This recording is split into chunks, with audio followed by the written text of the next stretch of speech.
I would like to open with a word of prayer. If you would join me, please.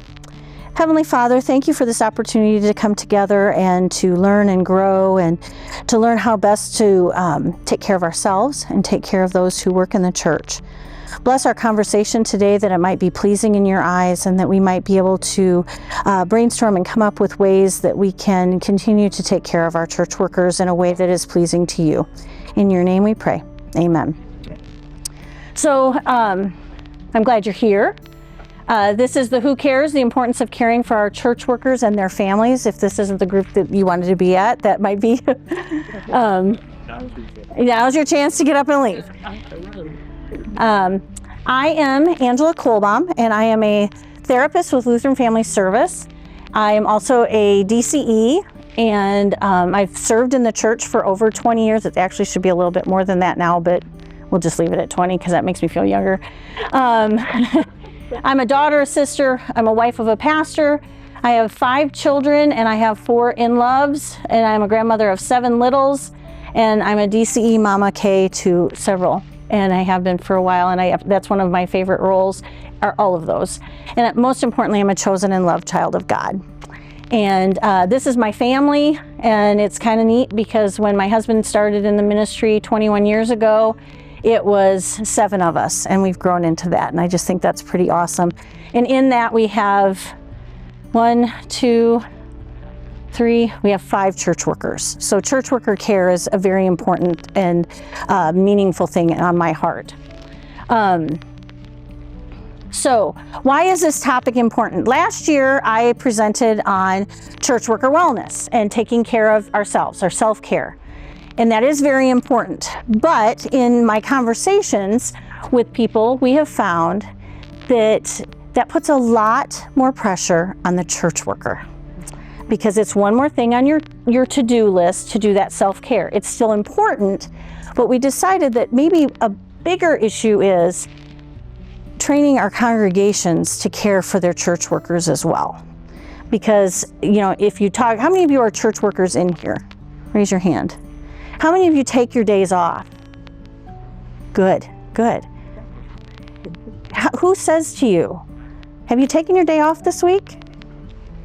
Does anybody have somebody who's saying to you, are you taking your vacation? We notice that you get 5 weeks of vacation because you've been in the ministry for 20 some years, and you haven't taken any time off. Why haven't you taken that time off? Does anybody say that to them? My wife. Your wife, well, wives are really good at that. Well, I'm really good at taking vacation too. And that's good, that's very good. But there are a lot of people who feel guilty when they take that time.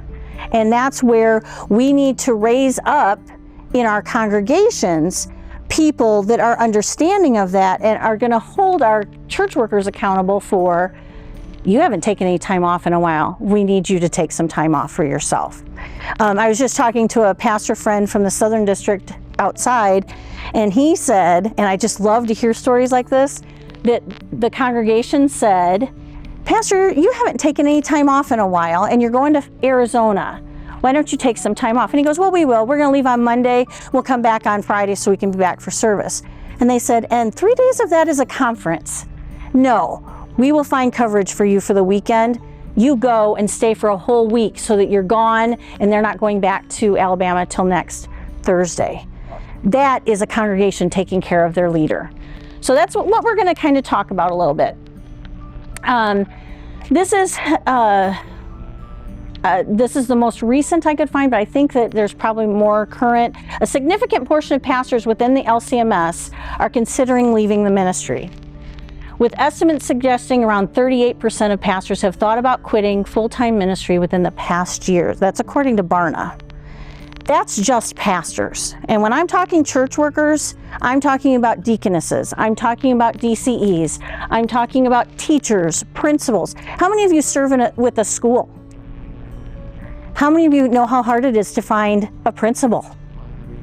How hard is it to find a teacher? And it's because we have the initiative in the LCMS, the Set Apart to Serve, which is an awesome initiative, and it's great. But the feedback I get from the youth group kids that I work with, why would I want to be a church worker if nobody takes care of the church workers? Why would I want to be a church worker if I'm going to come out on the other end with thousands of dollars of loans? So I think while Set Apart to Serve has a very important part in our LCMS church, we also need to see a movement towards how are we caring for the people that we have already in called positions. Oddly enough, I could not find any data on how quickly DCEs, teachers, principals are leaving. I don't know if there's somebody who's keeping that data. If somebody knows, I would love to be able to locate that, but I wasn't able to find any of that information. I know that the LCMS keeps some data, but I just know from our experience, we have a little Lutheran school, and it's about impossible to find anybody to be a principal. And I think that that's a normal in our circuit and in our district. Factors contributing to this: high burnout rate, stress, overwhelming workload, financial concerns, and lack of support systems.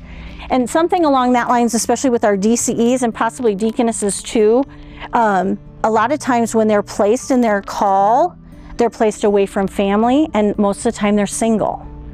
And that makes for a lonesome and difficult, and teachers have an automatic support system within the school. Whether it's healthy or not, that's a whole other issue, but there's a built-in support system because you've got other teachers on staff and you've got usually somebody who's acting as a principal. Pastors usually, and I don't mean anything bad, they're usually held in a higher esteem than most other church workers. They usually have, they do a lot of things when the pastor's coming in, and those are good things. I'm not saying not to do that, but we also need to be doing that for our teachers, our principals, our DCEs, our deaconesses as they're coming out and they're in churches that are a new call, they're in a new environment. And if they're a single person, that can be a really daunting experience for them. So where do we start? Let's start at the beginning. Most of us meet our potential church workers during a call visit, or if you go to the seminary or the call service. I don't know how they do it at the colleges. They do it different. At the universities it's different, because like when my kids got their call, there was no special call service for them. It used to be they would have a special call service for teachers, but they interviewed beforehand. That's when we meet our church worker. Do we see them in a stressed out state then? What do we see when they come in for an interview? We see that glossy, beautiful, they're set up, they're wanting to put on their best when they're going into that interview, right? So that's our first, but is that real? Can anybody who does church work in here say that you're always like the most pleasant and wonderful person, and that everybody just loves to be around you all the time? And if you are, give me your name, because we could probably get you a lot of different calls. But then there comes moving day. And how can you make your church worker feel welcome? They move in at the seminary. When we were at SEM, they had this awesome Kingdom Movers. And we had never experienced anything like that. But wow, what a way to make you feel welcome coming into the SEM. We showed up with our 4 kids at the time at, I don't know, what time was it when we showed up in St. Louis? 10 o'clock at night, and it was hotter than heck in St. Louis at 10 o'clock at night. There was no cooling in the evening, and there were 10, 15 guys, and they looked at me and said, just tell us where you want the stuff and we'll take care of it. And it was amazing. Did I feel welcome? Yes. How many of you have moved to a new call and you've done it all yourself? Anybody? Yeah. And when you're doing that all by yourself, it's overwhelming. And my husband took the call he's in right now in 2019. And we had 3, one guy was, I don't know how old he was a retired pastor, and he showed up to help us unload our truck, which we've got 5 kids and a lot of stuff. And he helped, and we had 2 other members show up. And that was fine because we had adult boys that could help. But the one gentleman, his son just graduated from the seminary, and he got placed, and Dad went down to and he came back and said to my husband, wow, Pastor, we're really glad you're here, especially since we didn't welcome you the way that my son was welcomed to his church. He says, wow, the men were there and they were unloading and getting stuff in the house, and the women were cooking food so that everybody could eat before they left. He says they had a pantry shower. The house was full of canned goods and toilet paper and paper towels. He says, I'm really sorry we didn't do that. And of course, my husband says, it's okay. We've done it a couple times. We're all right. Don't worry about it. But think about what that message is, that when you show up and say, we are glad you're here, that sets a tone. But assisting, providing a meal for those who are helping, organizing meals for the new church worker who's just come in and they're still unpacking. Anybody who's moved, you feel like you're unpacking for weeks. And conversations that I've had, we need to be mindful of dietary things, because today it's a lot different than it used to be. But even giving gift cards to the local grocery store or to the local restaurants that they can use during that next couple of weeks, so they don't have to worry about, I haven't found my pan yet, I need to be able to feed my family. So coming up with those things. I do a pastor's wives support group online, and I asked them for some of the best things that they've had happen. And the one lady said, the best was when I was 8 months pregnant, we took this call and I showed up, and one of the ladies said, are you up to unpacking all this stuff? And she said, I thought, no, I can't have her unpack my stuff. And she looked at me and she goes, you're 8 months pregnant. Let me help. You can sit in a chair and you can tell me where to put it. She said, that was the kindest and most generous thing anyone's ever done for me, because I didn't have to stand and try to do all that by myself. Other welcoming gestures, offering to unpack boxes, pantry showers. And if you want to stay away from the food stuff, anybody who's moved, what's the one thing you do when you first move into a house? Clean. You clean. Give them a bucket with some cleaning supplies, paper towels, toilet paper. I think when we moved to seminary, that was something we had forgotten about, was toilet paper, and we had to run to the Schnucks and buy some toilet paper because we didn't have any. So you think about those things that are just regular, everyday things that you can do. Offer to help clean if they need something cleaned. A welcome picnic. Yes, go ahead. We went to a church. We took the call. My wife was 8 months pregnant. They literally hired a cleaning service. And when we got there, it was... Oh, that gives me chills. That's so awesome. Mm-hmm. Yeah, so the house was clean. And then she didn't even have to worry about that. She could just put her stuff away. Yep, that's wonderful. A welcome picnic or gathering. Sometimes that happens. I know that when a pastor comes out of seminary for the commissioning or the ordination, and I know for DCEs and do deaconesses get commissioned too? They do, don't they? Yeah, but when teachers get commissioned, they usually have a little gathering, but making sure that happens and having people show up for that. Checking in regularly to see how they're doing and how they're adjusting. How many of you women love the fact that you get to look for a new hairdresser, a new dentist, a new doctor, a new, I don't know what else you would need to, if you're of childbearing years, a baby doctor, a pediatrician for your children. One of the best things, and when we moved to this new call, was one of the ladies said, I've been going here for how long? This person, this person, this person are really good. And it doesn't mean you have to go with it, but having that for the church workers, because it's hard to find all of those, especially today, because then some places won't even take you. So, but checking in regularly and saying, how are you doing? How are you adjusting? Is there anything that we can do? If they're living in a parsonage or a teacherage, making sure that, is there something you don't know where it's at? We lived in our vicarage house for half a year on vicarage year before we realized that there was a laundry chute in the floor of the children's bedroom. We didn't know. All of a sudden, one of the boys was playing. I'm like, what are you doing? And it was carpeted, and it was a lift-up door.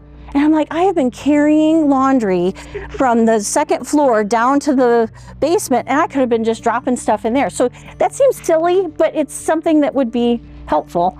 And then little gestures of kindness, a note. I absolutely love the congregation that we serve, because they are so good at those little gestures after church, coming up and saying, oh, your kids were here last weekend. Did you have a good time with them? Or, hey, you guys are getting ready to go down to Phoenix. Do you need us to do anything? The one gentleman always takes our garbage cans back to up to the house because he knows that we'll be gone. Those are things that doesn't cost them anything. On his walk, he takes and pushes it back. Little things like that can mean so much. What do church workers need to flourish in the ministry? They need support from their family and spouse. I think all of us know that an unhappy spouse, especially, unhappy wife, unhappy life or something like that. But that support from your family is so important. Support from the congregation, knowing that the congregation is supporting what you're doing. How do we show that support from the congregation? Pray for them. Pray for them. How about showing up?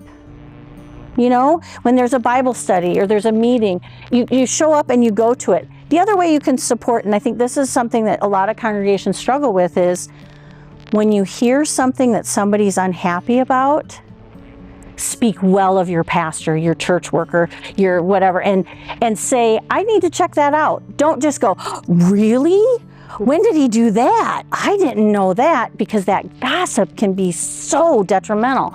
And that's how you can support your church worker, not by continuing that negative rumor mill. Support from peers, that can be done, I think I have them on here, through fellow church workers and community. Having those things built in of, we have Winkles. We have DCE meetings once a month for our district, as well as our circuit will do them. Those are so important. And then support from the church at large, circuit, district, and synod. And I think they're really trying to do those things, but having those connections makes a huge, huge difference. How do we provide ongoing support for our pastors? Let's start with destroying a myth. I know you all think that, some of us have an Avengers complex, that we think that we can save the world. Some people think they can save the world. That we're superheroes and can take care of everything. But the reality is we don't live free from any issues. We have the same issues that everybody in the congregation has, right? We have kids that struggle. We have struggles in our marriages. We have struggles with our work. And I think it's really important. I have a person that I'm working with who, her husband's getting ready to retire, and she's really afraid of how he's going to do it because he's been on a pedestal for 60 years. And she says, I can't worship him the way the congregation does. But think about that. That's in those transitional times. So recognizing that that church workers have all of these things, financial issues, especially some of our young people coming out of school that have, huge student loans. Our seminaries, I think, are tuition free again, aren't they? Yeah. So that's something that's a good thing for pastors, but the Concordia universities are still expensive, but I have to say, they are doable. They have wonderful scholarships, and you have to be able to access that. Health issues, burnout. Burnout is a big one for our church workers. They're tired. And I hate to say the C word, but we were discussing this the other day. COVID exhausted so many of us. And I think we went from going, because we were laughing because somebody said, well, during COVID, you didn't have to do very much. How many of you that are church workers worked less during COVID? You worked harder and you worked more because you were trying to come up with, how can we reach the people? What do we need to do? And as soon as you would get that figured out, then the health department would say, oh no, you can't do that anymore. And you had to shift your gears. So we were discussing the fact that, COVID was not a slow time for church workers. Those in the church worked harder and longer. And I think it's taken us this long to start seeing some of that exhaustion. Because then it was like, yay, we're open again. This is so exciting. We can have Easter service. We can do this and we can do that. And then it was like overdrive. Oh, we need to do 5 times more of this and 5 times more, because we lost that time. And so we're seeing, I think, more burnout now because people are just tired. And I think it's in the schools. I think it's in the church. And Does anybody have any, do you think that I'm on track with that? Does anybody have anything they want to comment on that? Because it's different for everybody. I don't know if the studies from, I think there has to be something about residual long-term involvement. Yes. But I think there was a lot of great excitement for a while, and I think people never got a chance to debrief and really talk about it. And I think you're seeing now, my wife teaches, and I think that's what she's seeing, is long-term exhaustion later. Well, and I think that in the church, people left. And that too, there's still hurt feelings. I think. Yes. I I was talking to a pastor a couple weeks ago who said, well, we had live stream, but we got rid of it. And I said, why'd you get rid of it? And he said, because people weren't coming to church, so we decided to get rid of the live stream. I said, did they come back to church? And he said, no, they just found somewhere else to watch. Because that, and so you're losing that connection with people, because God created us to be in fellowship with one another. He didn't create us to be islands and isolated. So while it might be okay for the person who's sick to watch it online that 1 week, it's so important to be in with the people and have that fellowship and support and that community that we have in the church. And I think that it's just been hard to get people back to that and back to understanding how important that is for their mental health and for their spiritual well-being, because they're so isolated. How do we provide ongoing support? This is kind of on the sheet that I gave you that was done by one of my coworkers, Dave Gunderson. He's a pastor and he's retired, and he's so incredibly full of wisdom. I just absolutely love him. And he put together this list, and I think it's very good, but I just wanted to highlight a living wage.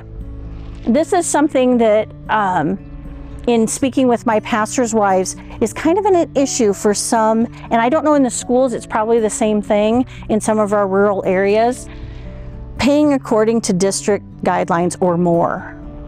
Because you can say so much about your motivation as a congregation to care for your church worker when you pay them a living wage. Because a pastor, a teacher, we've got teachers, we pay them a living wage, but she's single. She works 2 other jobs in the summer, but that's okay, that's her choice. She doesn't have to.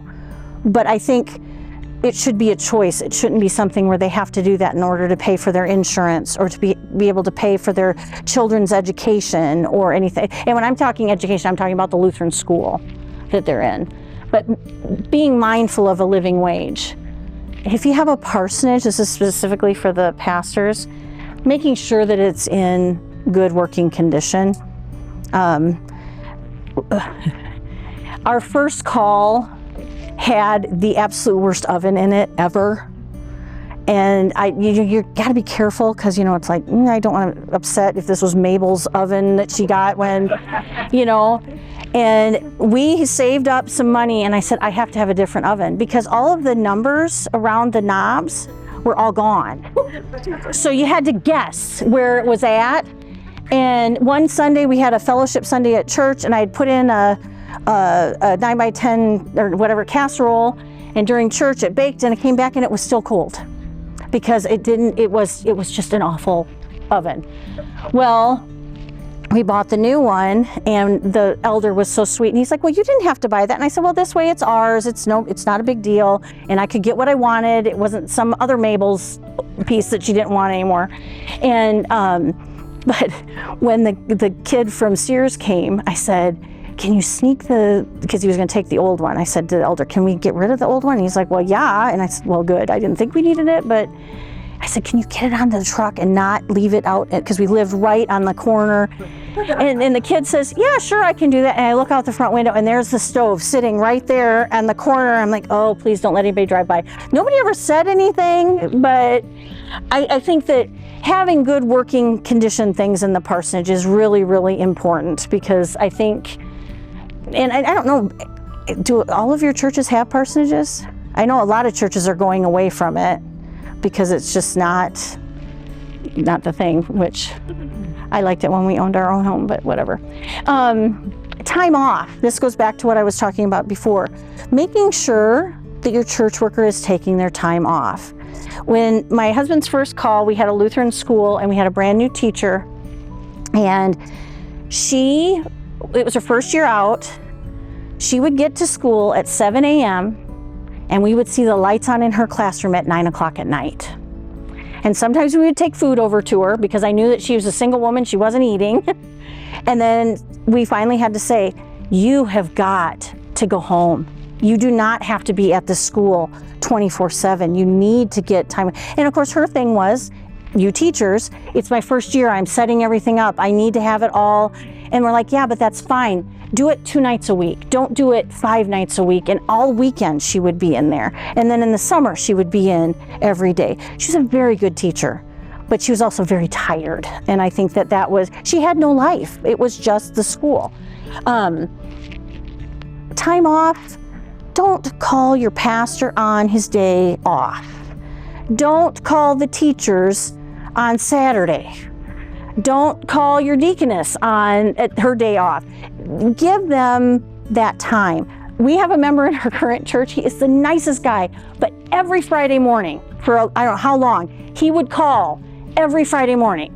And it's because he knew he would answer because he's Todd, but it's like, dude, seriously, don't call on Friday. You're in the office all week. But it was when he would think of it. Saturday, how many of you teachers like to get a call at 8 o'clock at night? Or in the morning on Saturday morning when you're trying to do your own thing? Give them that time off. Just because they're church workers doesn't mean they want to do 24/7. They might, but we need to be respectful of that. And then vacation time, making sure. I really have a hard time with a congregation saying, well, I don't know if our pastor's taken his time off. I don't know that the teacher has taken her time off. Because you guys, I'm assuming most of you teachers get time during the year, right, to do sick days and all that kind of stuff, right? Do you? I don't know. So our schools do, but making sure that they're taking that time for some rest and some restoration. Continuing education, that's a really neat way to show that you have concern for them and that you care about this event is a wonderful event. Number one, it's in sunny Arizona. And number two, you can connect with so many people and go to learn about things that maybe you don't really have it in your ministry area, but you can meet with other people and learn different things. And I think that says a lot. As well as if they want to go, like our teachers go to the LEA every time, it's every 3 years, making sure they go to the district, what's it called? Church Worker Conference, thank you. Making sure that they go to that and making it something that is fun for them, that they can go, that they don't feel like, oh, I don't want to go. So we always try to do a dinner with our staff when we go.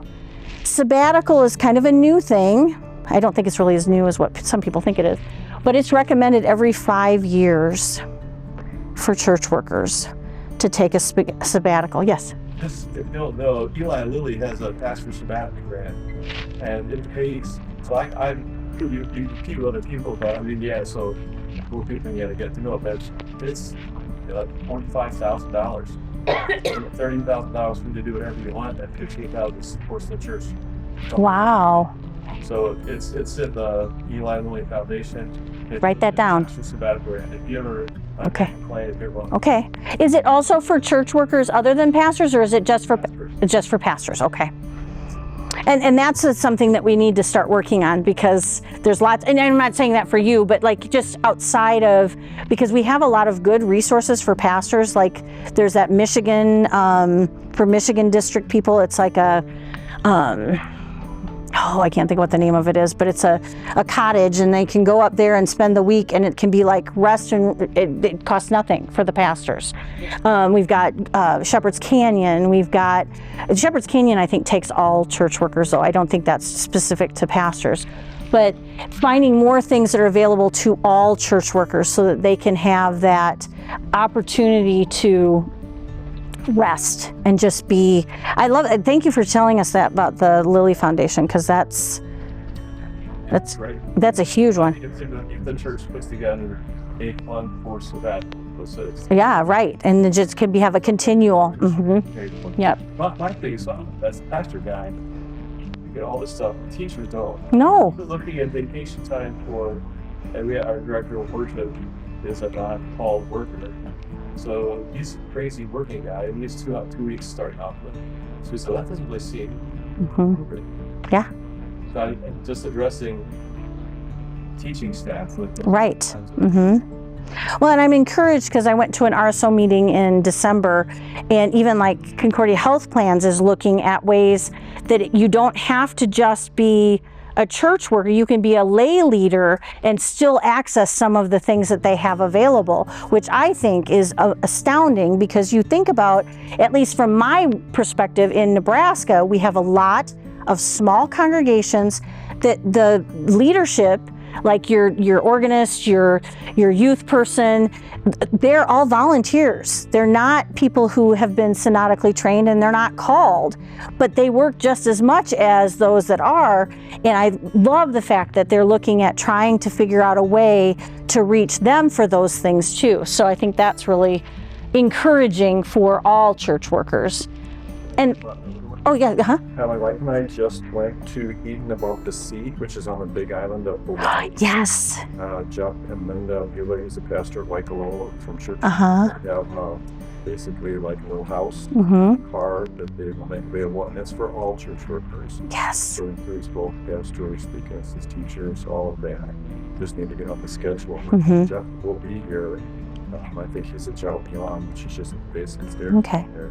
Eden by the Sea is what it's called. And I heard about it last year, Above the Sea. I heard about it last year, and we got on and looked, and I think it was like 3 years out. But do a little planning. I mean, that would be, and I don't think you have to pay for anything once you just have to get there. And that everything's covered, yes. So, what a wonderful ministry they're doing through that too. They take good care of you. That's what I've heard. That's awesome. Did you have a good time?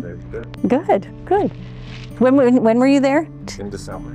And then you're in Arizona in February? Wow, you're living the life. That's awesome. And then recognition, acknowledge when that church worker's been in church work for 5 years, a year, 10 years.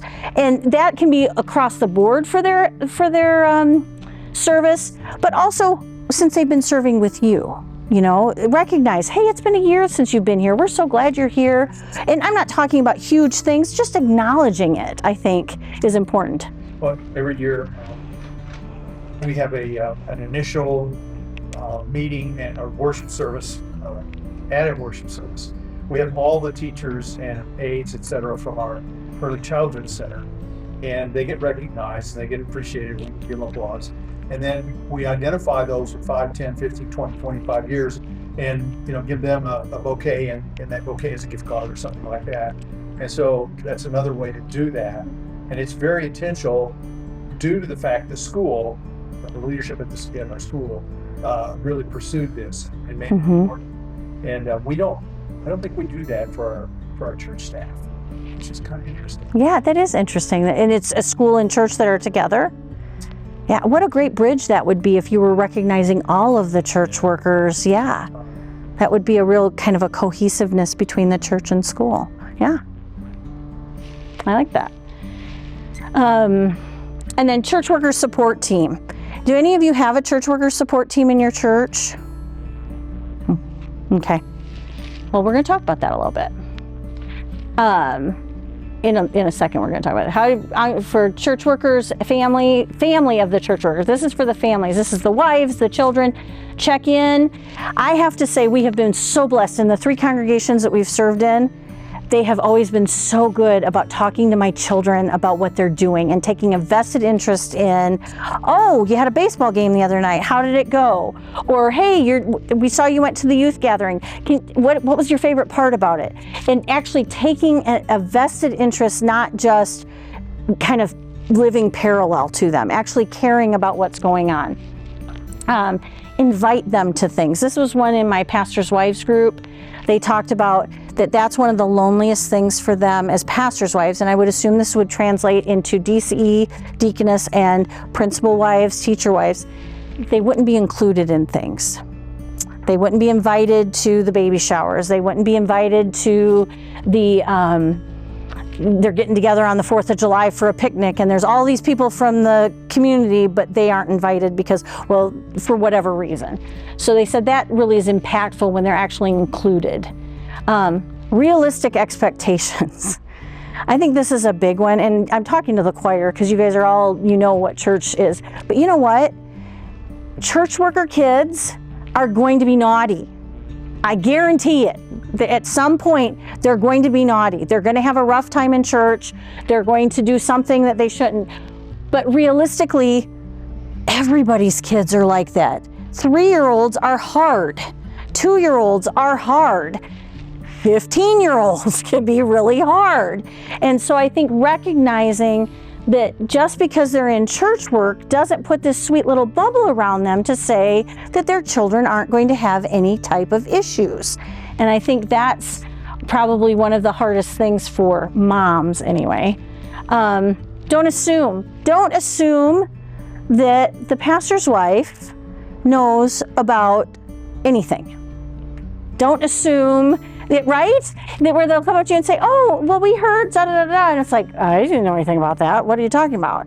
Or don't assume that that we will remember to tell our husbands anything, because we are just. It's just wait. With technology today, you can text it, you can email them. You don't have to tell the wife of the church worker to remember to do something, because we're not going to remember. Or the husband. It could be a husband of the church worker.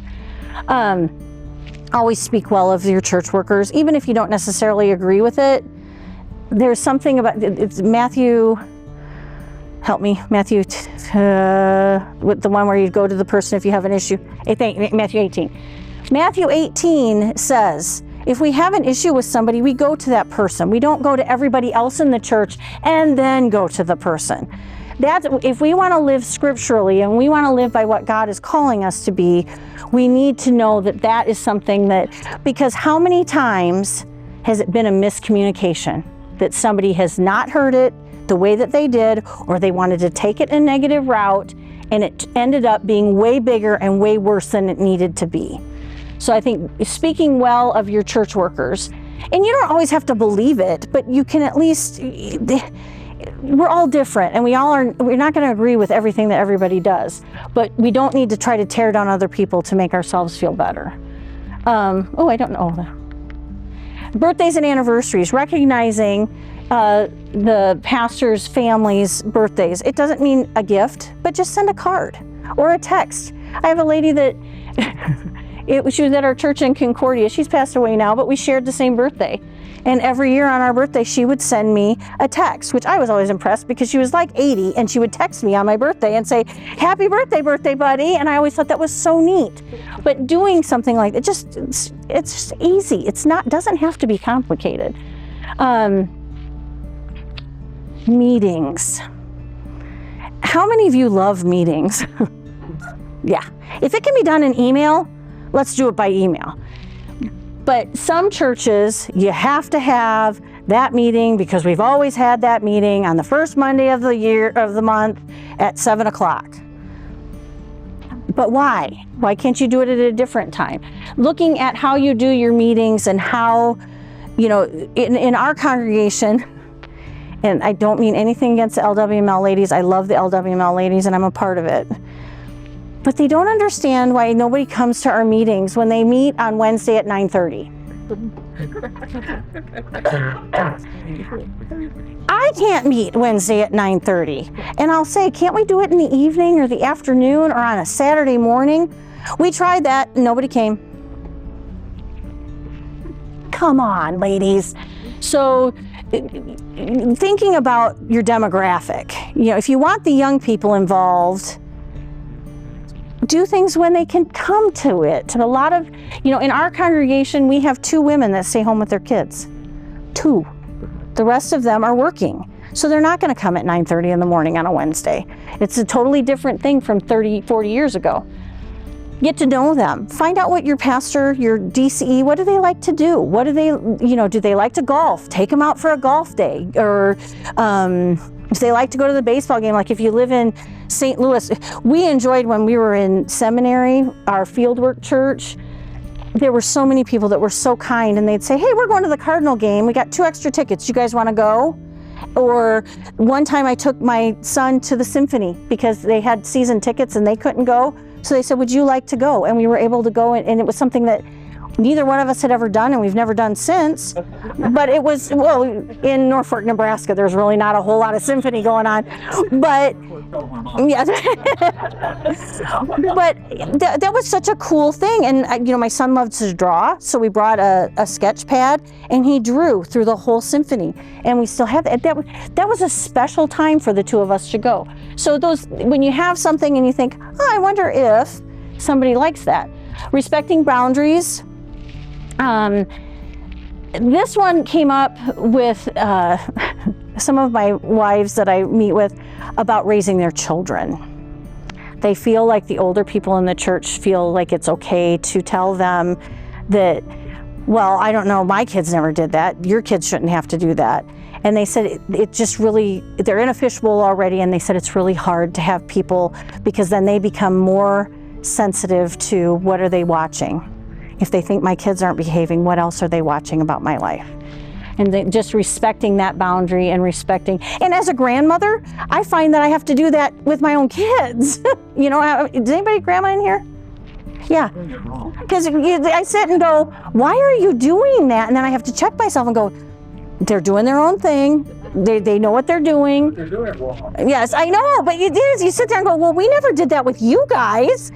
And some of the stuff, yeah, just all the stuff that they come with when they come to the house now. It's like, well, we never had a monitor, or we never had a video, and it's like we just would listen for you guys. But anyway, so but respecting that boundary of they know what they're doing, and I think that can transpose into all of our young people in our congregations as they're raising their kids. And include, I think I put that twice. We don't need to pay attention to that. Most importantly, pray. I think praying for your church workers is so important. And asking them, what can I pray for you today? What's going on? Can I pray for da-da-da or whatever? Something that, I don't know that my husband really is bothered by this, but it bothers me. At our first congregation, the elder that was on duty would go back before the service and pray with him every service. And where we're at now, they don't do that. And I just think, if you're an elder, praying with them before, praying with your DCE before they're going to the youth gathering. Make a special point of finding time with them, not the day of when they're rushing around trying to get everybody in cars or on planes or whatever, but the day before. Say, I'd just like to spend some time with you, and let's pray. And what can I pray for you? What are you worked up about? What do you think is going to be your biggest challenge while you're on this trip? Finding those moments where you can just spend time in prayer for your church workers. I think that is so important. Can I say something about that? Sure, please do.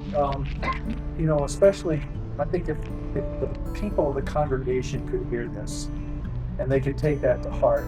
I remember about C.S. Lewis, who said, you know, at least he's quoted in the movie Shadowlands, about prayer. Mm-hmm. And, you know, he's talking with somebody and they said, well, you know, what good does it do to pray? It doesn't change anything. And Lewis says, well, I know it changes me. Mm-hmm. And if you're praying for somebody, it changes your heart. Exactly.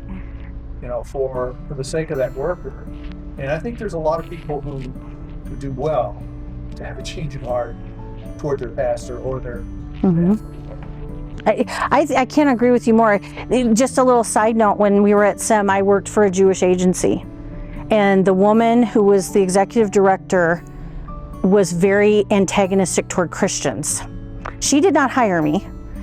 And at some of our meetings, and that was when, what was the movie with Mel Gibson? Passion of the Christ came out. And I can remember sitting in a meeting and her just railing on Christians. And I just sat there thinking, I don't know what to do. I don't know if I should say anything because this woman is very frightening.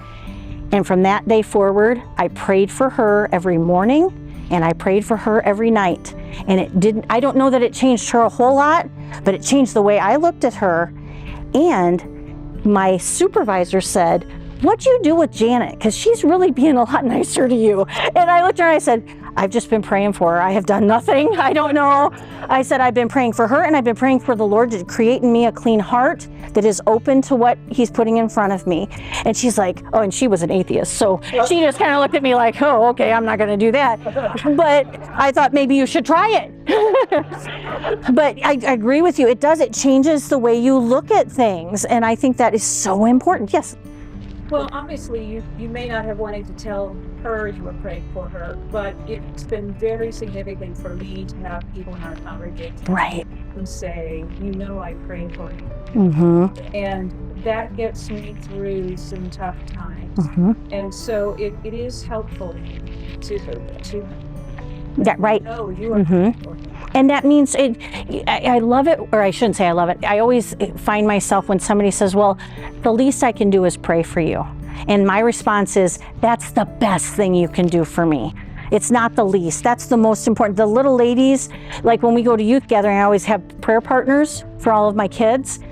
And these little ladies will say, well, I can't really do it. I said, you can pray. And they're like, well, yeah, I can pray for the kids.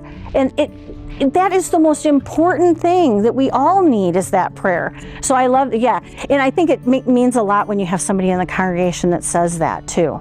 Well, I know you've been struggling with this. I've been praying for you. And that means those are those kind little gestures. It's not about money. It's not about time. It's just about, well, I guess you get time for prayer, but I just think that means so much. Worker support teams. It's a group of individuals with a heart for church workers and their families. They should have a heart for worker care and support, diversity of age, and they should be a mixture of male and female. And one or two of the members should probably be on some kind of a church board, whether it's elders or whether it's council or something along that lines. They should be in some sort of leadership. And this I cannot stress enough. They need to understand the importance of confidentiality. When I've talked to some pastors about this, they say, I don't want one. Why do you think they say they don't want one? Because they got stuff they don't want to tell something. Right, it's vulnerable, and they don't want another piece that they can be critical of them. And that confidentiality piece is so important. And I think that there have been churches that have done really well with worker support, but I think you have to choose those members very carefully, because they have to be people who are going to believe in the ministry of the church and believe in the care that's needed for that church worker. It can't be, I don't like this person, I need to be on this team so I can be a part of getting rid of them. Or I just want to know what's going on. Because there are those people too, that they just want to know the dish on everything. So I think these are really important things. They need to be focused on the needs of the church worker, and they need to know for confidentiality. What do? They meet with the church worker and they ask, how are you doing? And how's work going? They ask those things and check in regularly. What areas are going well in your life, professionally and personally? It's not just about, are you getting your sermons done on time? Are you getting everything together for the youth gathering without any problems? Have you done da-da-da-da? It's about, where are you at professionally and personally? And then what areas, both professionally and personally, need attention? It's an accountability. We all know that accountability is something that's been kind of a catchphrase. People, I want an accountability partner.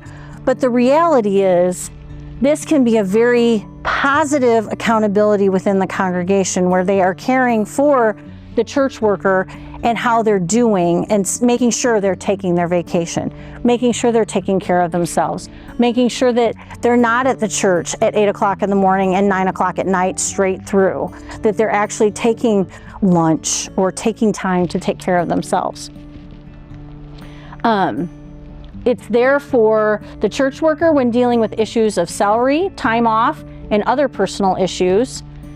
And their focus is to be intentional about the care of the church worker.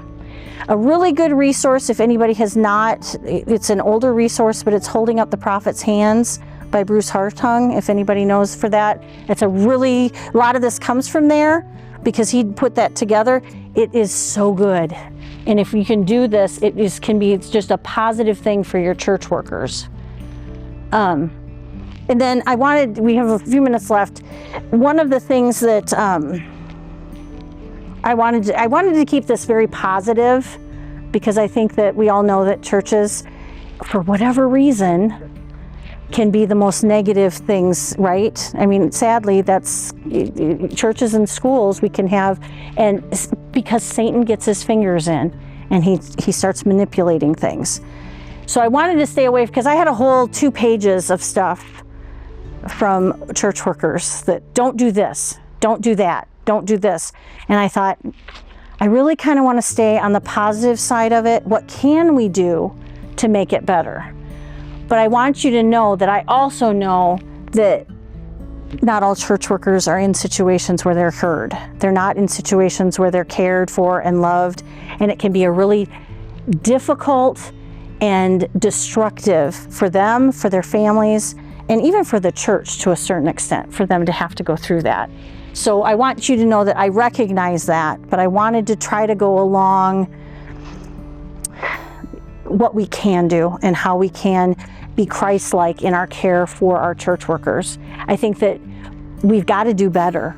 We have to do better, and it needs to be more consistent across the board. And I don't know, I don't have all the answers for that. I think you guys probably have a lot of ideas. And what are some things that you do in your congregations that are effective? We're in the Texas district. I'm retired from church work. I wasn't reporting at church work, or not called, but I did do church work. And my husband is retiring as being a senior pastor. So I've got the pastor's wife and church. And I am now part of the Texas District Care and Coaching. Okay. And I know Nebraska has some wonderful counselors, and more of the districts are doing something like this. And this is where church workers and spouses can call one of us. Most of us are retired, Okay. some form of church ministry, and we walk alongside. So that's why it's care and coaching. If Okay. you have a hard time, we'll talk with you, and it's at no cost to the church worker. Okay.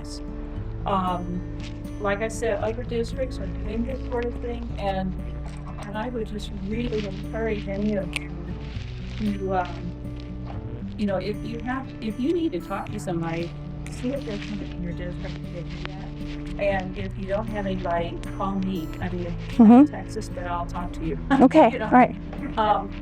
But I know from being a pastor's wife and talking to other pastors' wives, that list of things that they would not be able to say. Right. Because it's you have to be extremely vulnerable and put a lot of trust in a human Who is a member of a member of your congregation. That's right. To that point, if I may, real quick. I had I made up my own care team. I had 3 guys, and we would meet every week for breakfast. And over the years, we got very close to each other, and I could share stuff with them, and they would see stuff that we needed to talk through. Most of the time was spent talking about airplanes or oil stuff or whatever that they were doing. But there was still a very, very much an ability for me to deal with stuff that I needed to deal with. And I chose them. And I think that's part of the key. I could probably add that. Yeah. And even in the key of giving the church worker the permission to choose some people to meet with. I like that. The old school rule was you don't make friends. Right. You don't hang out with members. I mean, Jesus had Peter, James, and John, right? and Judas. And Judas. Yeah. But he had the really close people. Right. And even John, who was closer than them all, was known, it was obvious. And so the question is, if Jesus can do it, what maybe you can too. I like the idea of giving them the permission to choose who is on that care team so that they can be people that and it probably isn't something that I would recommend, at least from our experience, probably not something you choose in the first 2 years that you're in a congregation. You need to have a chance to kind of know, or in the school where you know a little bit more about the ins and outs of who and what, because it was my experience as a pastor's wife, the people that greeted me first were the people that I had to be the most mindful of. Absolutely. The people that showed up on my door and were like, oh yes, we're so glad, and we're walking through the house and scoping everything out, were the ones I had to be very careful with. And I learned that the hard way. There's times conversations with staff that you're supposed to be working from rest, not resting from work, and so employees that are accountable for that. And John Townsend and Henry Cloud talk about brilliant life. Mm-hmm. And I think that's a critical conversation Yes. with your staff. Mm-hmm. One of the people that you call and speak to, and you have to develop those Mm-hmm. counselors or people that are trusted people to you. Mm-hmm. Everybody needs to have them. And that would be kind of the question for Mhm. pastor. Who's all your life? Who's the people? Yes. And as a therapist, the thing that makes me the saddest is when I talk to the church workers, they don't have anybody. Right. And they'll look at me and say, well, you listen to me. And I think, well, yeah, I love doing that, but you should have, there's just nobody else. And that's what did you say? Working to rest, resting to work? Yeah, you work from the rest rather than a rest. Work. Okay. Gotcha. Okay. So that you're not, that's the, like, there was Right. Mm-hmm. the cycle, the rhythm of God is that we work from rest. And we lose that rhythm because we're always in what's the next thing, which as church workers, we all know the work is never going to be done. Right. There's always going to be another ministry that needs something. There's always going to be another thing to do. But the reality is, God said, He rested. He rested. Jesus went off to be by Himself and rested. Why do we think we're better than God and Jesus that we don't need that rest time too? So we've had it for 2 years and we're still all the time. Yeah. And it's hard. Well, because Satan gets in there and wants us to convince that we're not enough and we need to do more and we need to get more out there. But that's a lie. That's one of those lies that he wants us to think, that God doesn't see us as through the lens of the cross as the chosen and loved child that we are. And we think we have to do more. Yeah. You mentioned Concordia Health Plan earlier. I happen to work for Concordia. Oh, okay. Oh, good. A little bit about that. One of the things that I think lay people or fellow church workers can most be aware of and helpful is to know that resources exist. Mm-hmm. So you may not have to, you don't have to memorize everything Concordia plans are. Right. Because it changes, etc. But if you know, especially if they are in the health plan, those resources exist. Pastor, do you have something? I think you have something. I know you have something that can be helping you, whether it's something physical well-being or mental and emotional. Mm-hmm. We've had an EAP for a long time. We launched an enhanced EAP last year. The numbers in 2024 grew pretty significantly in the number of our members who are taking advantage of those resources, which is a good thing. And we don't know who's taking advantage of those resources, so certainly your DP does not know. So it's that kind of like, I want to speak to somebody, but I don't know who I should speak to. We also have, I think you were kind of referencing earlier, we're building and strengthening lists of Christian counselors and specific counselors. You can find all that through our website. So nothing you don't know already, but it's just a reminder that those resources do exist.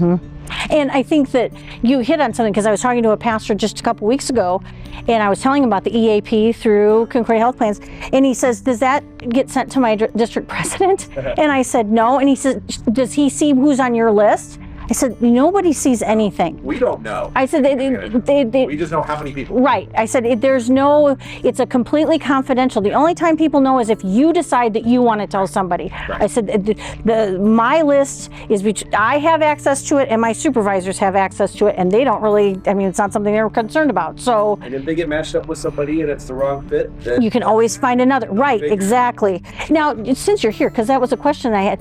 If you have a pastor or a church worker that they're covered only they are covered under CHP. Yeah. But they have a family member in the house that needs it, can they access the EAP? Yes. Yes. So that's something to know about. So Household. Anybody in the household, if they're living in your household, they can access it. Yeah. Can you define? What EAP is? Yeah. It's Employee Assistance Program, and they're 8 free sessions, sorry. It's 8 free sessions if you have Concordia Health Plans, and it is so easy. They have made it so simple. You can either call the number in your Concordia Health Plan stuff, or you can go online, and they will help connect you with a therapist. And it's as simple as that. They send you a number, and like for our agency, I think all of our therapists are credentialed through that, they will just go ahead and all they have to have is that little number, and then that's done. As of last year, and it might have been before that, but I know it was really pumped up last year with the kind of the expansion of the program. It's 24/7. So if you call and you say, I need to talk to somebody right now, it might not be the perfect fit, but it'll be someone who will listen to you. It'll be triage to get you through. That's where you need to be. Right, exactly. Yes? Mr. Concordia stole my thunder because I was going to say that. As you said, church workers, parishioners need to say, Pastor, I've been taking your vacation lately. We really would encourage parishioners to say, Pastor, you have free sessions. Use them.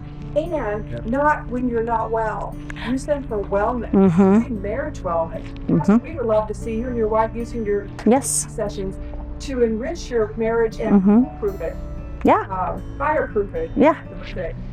And to have your parishioners know that they're concerned about the health of your marriage, not what's going wrong with your marriage, but that you stay well from a preventive go. You see your doctor every year for a physical. No. Well, the research shows that pastors don't do that.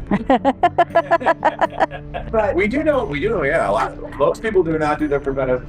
Right. You try to say that about middle ones. Pastors, lay workers, all do that. Premise that pastors do it further.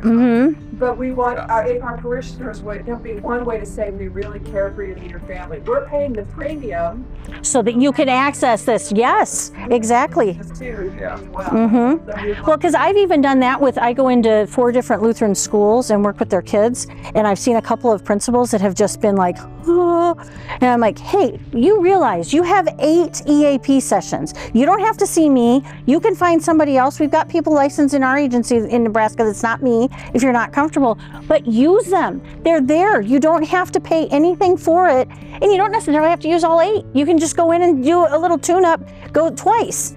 And you need more than 8. Your wife also has 8. Right. So you got each incident. Yes. Yeah. The other thing that I've heard is your issue is loosely defined. So yes. One thing, and then after 8, you could rebrand it.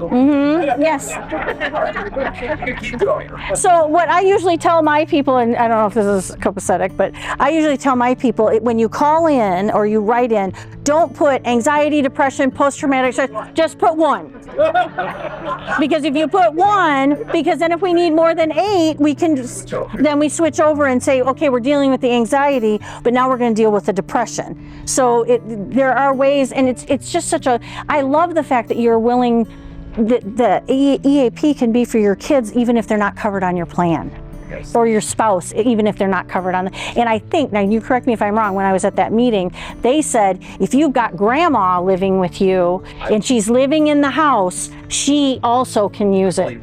So anybody, they just have to have the same address is what they told us. So, but I think that using those resources that you have access to, and there's a lot of stuff on the website too that leads you to different health-wise, mental health and all of that. So I think utilizing those things so that you can be the best you can be, and you have to prioritize yourself. But of course this whole thing was about getting the congregations to support you, but I'm sitting here thinking, is there anybody here that's not a leader in the church?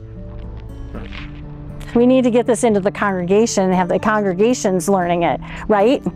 So that they can, maybe elder training, so elders know what's going on. Because, did you have something, or are you saying yes? So so that they know that this is how we can care for our pastor, for our DCE, for our deaconess, for our teachers, for our staff. Do you want to say something? Are you thinking? Oh, okay, all right. I didn't want to. So I think that is the biggest thing. That was basically what I wanted to convey today, because I think that church workers are important, and we're dwindling in size. We're losing church workers, and like I said at the beginning, the set apart to serve is a great thing, but we need to be taking care of the people that are in these positions now. We need to be taking care of our teachers. We need to be taking something our school does. I don't know if the ladies on our school board will come in, what is it, like once a quarter or once a semester, and it doesn't sound like much, but it's something, and they will have lunch for the teachers, but the teachers get to eat it away from the kids, and then these ladies will do recess so that the teachers don't have to take turn, and they can have like an hour for lunch, which if anybody's a teacher, you know, you were lucky if you get 5 minutes to go to the bathroom during a day. So those are things, they're just little kindness things that we can find in what we're doing to build up and care for our church workers. Does anybody have any questions or any suggestions or anything that, I really like the choosing your own. I'm going to add that to it. I think that's a really good one. Anybody else? Yes. We are in the process of calling a new senior pastor. Mm-hmm. I was thinking that this would be something good to set up and put into place before we get this person. But the way you were talking, it sounds like we need to wait a while. I think that you can do a lot of the other stuff to train your congregational members on how they can care for him, but then he can pick his own people for that worker support team. Like you can train up your congregational members to realize, you know, do some training on how do we make them feel more welcome when he comes. You know, because when a pastor comes for a visit, everybody is so, we need a pastor. They're so welcoming. But then after they're for 3 months and they start to see some of the, because everybody's human. I mean, I don't know that I've ever met a pastor that was a perfect person or a teacher that was a perfect person. And go ahead. If we're taping today, so the conference isn't taping this year, but we are taping for Lutheran Family Service. So if you want to take this hour video, we could send it to you and have your group look at it and think about how can we prepare now for the pastor who's coming. We could do that. After he gets there, so wait until he gets there. So. Yeah. And I think as a church worker, that says so much when you know that the soil is being prepared before you even get the person coming in. That you're wanting to make sure that they can grow and be prosperous in the ministry. And when I say prosperous, I'm not talking money, but being able to do the ministry well with the people of the congregation. I think that's... Well, we don't want to forget the 2 associate pastors. No, right, exactly. And including them in that too. Yes, exactly. And maybe you can even get them on board to help with some of that.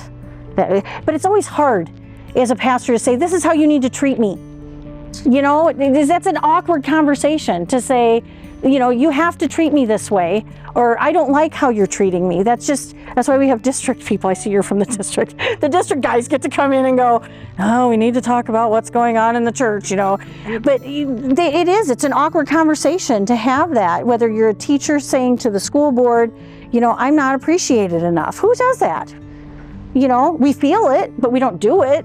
And it always helps if you have somebody else advocating for you, that they recognize what you're doing and they're willing to go to those people and say, this is what he's doing or she's doing. We need to acknowledge what she's doing. One last thing is the Stephen ministry stuff. You're not planning to care, you don't. Right.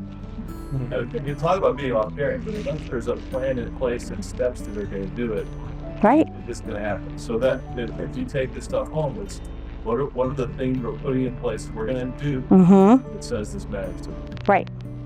Because you have to have some kind of an action plan, some kind of a strategic plan to say, this is how we're going to. And we kind of have that for other things, but we need to have that for our church workers. We need to have that for our schools and our principals. So any other questions or comments? These are all really good. Thank you for your involvement in this. And like Wanda said, we would love to send this to you, and if you want to prepare your congregations. I would like to close with prayer, if that's okay. All right.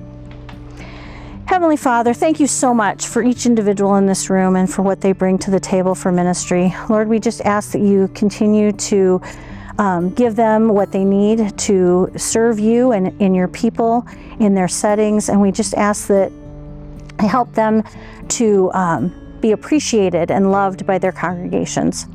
Lord, we pray for all congregations of the LCMS that they might love and care for their church workers in a way that is pleasing to you, and that they might focus on the mission of the church and the mission of caring for those who are helping them along the way. Be with us all the rest of this conference, that we might be refreshed and renewed with the new information, and that we might be able to take it out to our congregations and continue to serve you with a smile. Lord, be with us all and help us to have a wonderful day. In your name we pray. Amen. Amen. Thank you.